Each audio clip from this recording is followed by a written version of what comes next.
In Nigeria, we raise women to see themselves as a sexual object, the same way we raise men to think of women as sexual objects. Let me break it down, the ways we have done this. In Nigerian homes, in Nigerian average homes, when a woman does anything good and they want to praise her, what you will hear the parent or any adult praising her says is, "You are a good woman.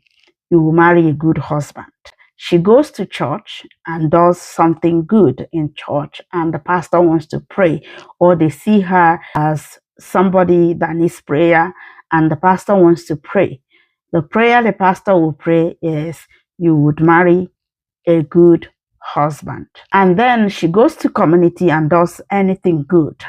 The only prayer they will pray is, "You would marry a good husband." But when a man does something good, a boy or a man does anything good to parents, the prayer the parents will pray for him is, "You would live long, you would marry a woman that will respect you, and you would be rich, you will make money." And he goes to church, and pastor wants to pray for him. The pastor's prayer will be, "What you have done, God will bless you. You will have a lot of connection and you will make money, you will be rich." He goes to community and does anything good. The prayer the community will pray for him, or the blessings they will shower him, is, "You would be rich." So in this sense, we are indirectly telling a woman that her value only lies in marrying, getting married, and marrying a rich man and a good man. And also, when a woman aspires for something greater, right? Like, I want to be a doctor, I want to be a lawyer, or I want to be a politician. And what they will tell you is, they will start, when you are even making an attempt to figure yourself out, to decide which career you want to go into. Most average homes in Nigeria will tell their female child the kind of things they will do. And they will tell you, as a child, as soon as you're born, if you're a girl, the kind of song they will be singing for you or to you will be akbarais, like in my language, akbarais, akbanjiji, mommy's pride. They will be giving you pet names like akbarais, meaning bag of rice, rapa njiji, like meaning rapper, items the man will pay for your bride price. Those are pet names they will give you. Akbanjiji, like when they want to sing for you and praise you as a child, they are lifting you up, singing, or they will be singing akpagari, onyegenyem, akbaraisi, onyegenyem, ji, onyegenyem, cream, like mentioning all those items that they demand during bride price, as a dowry. Those are the names they will be calling a girl child as their pet name. And when they want to teach you anything, they will tell you, "Do it like this because you're a woman. Do it like this because you're a woman. You talk. Don't talk like that because you're a woman. You aspire for career. There are some certain careers you will aspire." Most homes in Nigeria will tell you, "Don't aspire for those careers because you're a woman. You cannot do it. But because you're a woman, how dare you?" Right? So when we ingrain these things, we're telling a woman indirectly that they are nothing except to aspire to be a wife, except to aspire to be a mother, except to aspire to be under a man. That is what we are indirectly telling them. And we're indirectly also telling women that they cannot make money for themselves. They cannot be wealthy for themselves. They cannot be rich for them. They cannot do anything meaningful and good for themselves. This is why men also look down upon women, because when they are growing up with their sisters, these are the things they know that their parents are teaching their sisters.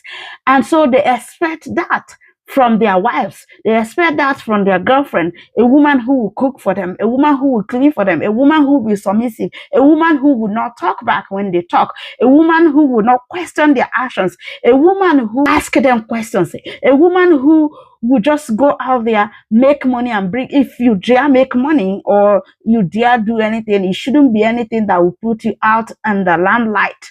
And if you do anything that will put you out in the limelight, you still have to be submissive. You still have to accept anything. Like some men will say, I will never eat any food cooked by a house help. You have to be the one to cook. This is ways of them subjecting you into making sure that even though you are anything out there, you should also fulfill this role. You are under me. You are beneath me. You are my servant. You should serve me irrespective of what you have achieved. Which is also why most men will tell you, bring the money you work for, give it to them. In Western world where your salary is being paid to your own account, they will take the money and not give it to you, even though you worked hard for that money. And they will dictate to you the kind of clothes you wear, the kind of hair you will make, where you shouldn't even be spending money on yourself. And the husband have to decide. And when you don't follow these rules, they will say you're a bad person, you are rebellious.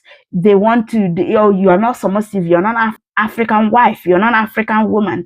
And your mother-in-law would start telling you how bad of a wife you are and how their son deserves better. And this is also the reason why any woman we see around us, and most men, any woman they see around them in workplace, all that comes to their mind is, how can I make this woman know that she's a woman?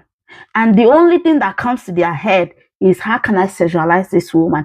How can I ask her out? How can I always bring up sexual things, like touch her inappropriately, say inappropriate things to her, so that she knows her place. She understands that her place is to meet men's need, sexual need. And this is what is playing out in the federal house. This is what I strongly believe that what Natasha alleges is right, is correct, is 100% right.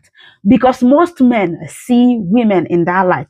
The only way they can relate to a woman, they can't even have a decent conversation, a meaningful conversation. And especially when they see that you have a superior intelligent, you bring a superior argument to the table. The way to condition you, to bend you down, is, how can I sexualize her so she knows she's a woman? They can't fathom the fact that a woman is more intelligent than they are, right? So if they see any woman who have superior argument, who is very intelligent and more intelligent than they are, the only way they think they can relate to this woman is to bring her down. How can I bring her down? How can I make sure that she knows her place? And for them, the way for them to know, for them to make you know your place as a woman, is to sexualize you or to abuse you. So abuse you, whether verbally, physically, emotionally, or sexually, is their own way of saying, you are beneath me, I'm the man. You should never ever aspire to be greater than me. You should be. This is why most abuse are going on in African homes, in Nigerian homes, is because, these men, they grow up, they saw their children, their parents teaching their sisters what to do for a man. And they also saw their mother playing these roles for their father. And so they think everybody else should play this role. So it's ingrained in them through their upbringing. It's ingrained in men to always want to make sure that any woman around them, it doesn't matter, any woman around them have to know her place, and and for them to, the only way they know how to make a woman know her place is sexualize her, make her so uncomfortable, sexualize her. Once you sexualize her, you use it against her. And I think that is what is playing on in the federal house. Most Nigerian men do not know how to relate to a woman outside intimacy, outside them being, sexualizing a woman. They don't know how else to relate to a woman. You will see in social media here, most men, the only comment they will leave on your video or when they try to send you a DM, the only thing, oh, beautiful girl, fine girl, you're so beautiful. That's the only thing. And then another thing they will say is, are you married? Because they don't know how else to have conversation. And this is, if you also want to know your brothers who are like that, which most men, I tell you, most men are like that. If you also want to know your brothers who are in the same category, is when they want to ask you for a favor, or they want to have a conversation or ask you for something or tell you something, the only thing they will say, if to say you know be my sister, I for marry you. If to say you know be my sister, child, I for marry you. Because that's the only way they can relate to you. They cannot have a decent conversation without sexualizing a woman. And if they want to ask you for money, and they think in their head that for a woman to help a man or for a woman to do anything for a man, that woman have to be sexually connected. They have to have some sort of intimate relationship with the woman for the woman to be able to do something for them, to help them. So which is why when men see that you are more intelligent than them, for them to come to you to ask you for advice or to ask you for you to do something, help them around something, the first thing they will tell you is, child, I love you. If no be say I don't marry, I for marry you. Or if no be say I dey into relationship, I for marry. To them, what they are doing is to soften your heart and to make you see them as somebody who admires you, and so that you can help them do what they want to. You can do what they are asking you to do. Because in their head, a woman is there to serve them, and for you to serve them, they have to have a sexual relationship with you. The same thing with husbands who are like that, which I tell you, most men are like that. Husbands who are like that are the ones who stay 1 week, 2 weeks, 3 weeks in the house. They without talking to their wife or their children, because again, they don't know how to have conversation. They don't know how to relate to a woman if they are not needing anything sexually. Right? And because you are married to them now, they think, oh, they own you and you are now their property. So they can ignore you or they care. They can stay 1 month, 2 months without talking to you, and everything will still be okay. As long as whenever they need intimacy, you will be there to meet their need. That's the only time they know how to relate to you. And if you try to talk to them about it or have a conversation, a difficult conversations, which will come up in relationships, and they will say you're not giving them peace because they don't know how to have these conversations. That is also why. And then if you try to talk, they will say you don't respect them, right? You don't respect them. You're not an African man. You don't know how to respect. And this is also why it's difficult for them to, when they have issues or challenges, it's difficult for them to, most men, it's difficult for them to go to their wives to ask, even though they know that their wife is intelligent. Or again, they don't want you to see, they don't want you, they think you don't know. Even though you know, they think you don't know that you are more intelligent than them. So they don't want their wives to know that their wife is more intelligent than them. So they don't want to ask them any question or bring any problem that need intellectual capacity to their wives, because they don't want you to know. Again, most of them also think that because you're a woman, you don't have any intelligence. You're not intelligent enough to solve their problem. Most men think like that.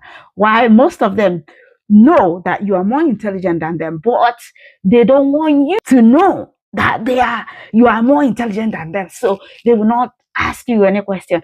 And the ones that will summon courage to ask you, they will come in a sexual way to try to ask you out, try to sexualize you, try to talk about anything that will make you uncomfortable, just to make sure that they want to tell you that the only thing you're good at is meeting a man's need.